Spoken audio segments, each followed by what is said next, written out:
हाँ तो स्टूडेंट, पिछले लेक्चर में अपना टॉपिक ही चल रहा था गैस फेज फोटोलाइसिस। उसमें अपनों ने एक प्रकार पढ़ा, दूसरा प्रकार की बात करेंगे अपन लेजर रिएक्शन किस प्रकार से पॉसिबल होगी। एक लेजर उसमें पढ़ के आए I2 और F2 वाले, ठीक है।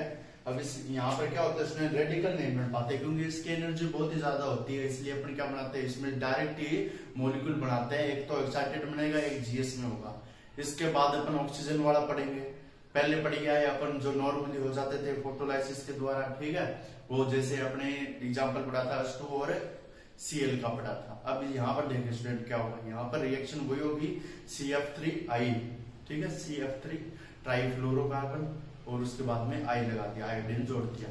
अब यहाँ पर इसकी रिएक्शन अपन करवाएंगे तो किस प्रकार से होगी, लेजर के द्वारा होगी, इसलिए इसको लेजर फोटोलाइसिस डिसोसिएशन रिएक्शन बोलेंगे। देखिए लेजर रिएक्शन है, CF3I लिया, CF3 ट्राईफ्लोरो बोलेंगे, ठीक है। ये कार्बन गया और यहाँ पर आयोडाइड। अब यहाँ पर CF3 है, इसको तोड़ेंगे स्टूडेंट, क्या होगा CF3 प्लस I स्टार है। क्यों स्टूडेंट ऐसा क्यों हुआ, यहाँ पर नॉर्मली वो प्रकाश नहीं है, यहाँ पर लेजर लगानी पड़ी है। और जो ये मॉलिक्यूल बना है वो इलेक्ट्रॉनिकली एक्साइटेड है। एक बात बताओ, उन्होंने इलेक्ट्रॉनिक ट्रांजिशन स्पेक्ट्रोस्कोपी में पढ़े थे तो वाइब्रेशन और रोटेशन की बात करते थे। ESR स्पेक्ट्रोस्कोपी थी, उसमें वाइब्रेशन और रोटेशन लेवल होते थे, रोटेशन के बीच में वाइब्रेशन लेवल होता था और उसका जो फॉर्मूला होता था BJ+1 होता था, जिसके बीच में 2, 4 इस प्रकार से गैप होता था, उसके बीच में वाइब्रेशन लेवल होते थे।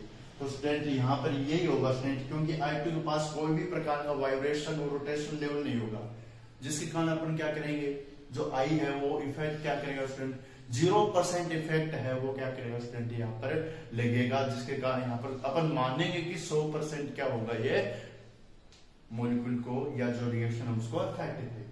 तो इलेक्ट्रॉनिक और फोटो डिसोसिएशन एक्साइटेड है, लेजर के द्वारा एक्साइटेड होते हैं, इसलिए इसको फोटो डिसोसिएशन रिएक्शन बोलते हैं।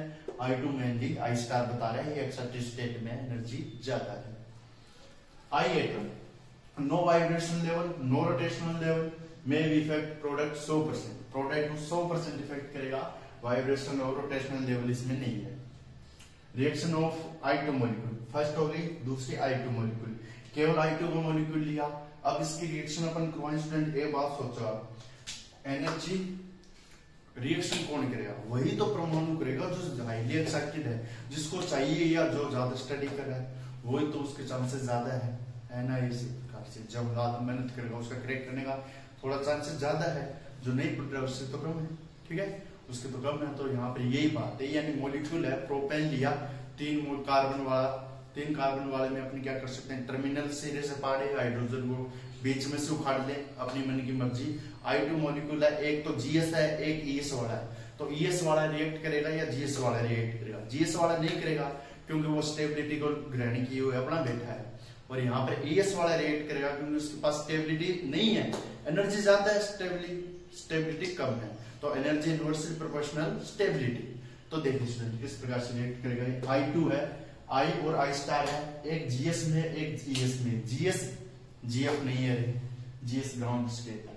अब यहाँ पर I स्टार रिएक्ट करेगा इसके साथ, प्रोपेन के साथ। मेरे दिल की मर्जी सर मैं इस कार्बन को चाहता हूँ, I2 बोलेगा इस कार्बन को चाहता हूँ, ये इस कार्बन को या इस कार्बन को, पहले बोला मैं इसको चाहता हूँ, तो इसको चाहता है तो इसको क्या करेगा स्टूडेंट, एक हाइड्रोजन उखाड़ेगा स्टूडेंट, ये यहाँ पर डॉट आ जाएगा और यहाँ पर HI बना देगा। अब ये बोला नहीं ये पसंद नहीं है मेरे को, ये पसंद है, तो ये पसंद है, तो यहाँ से ये CH2 है, CH2 यहाँ से निकाल देगा, ठीक है। इसके बैलेंस का ध्यान रखना, कई लोग अभी तक भी नहीं आते कार्बन बैलेंस चार्ट करने, ठीक है। तो ये होगा यहाँ पर गैस फेज फोटोलाइसिस। अब इसका बाद में अपन पढ़ेंगे student photo decomposition of oxygen molecule या एटमॉस्फेरिक ऑक्सीजन जो O3 ओजोन का निर्माण करते हैं। देखिए स्टूडेंट किस प्रकार से होगा।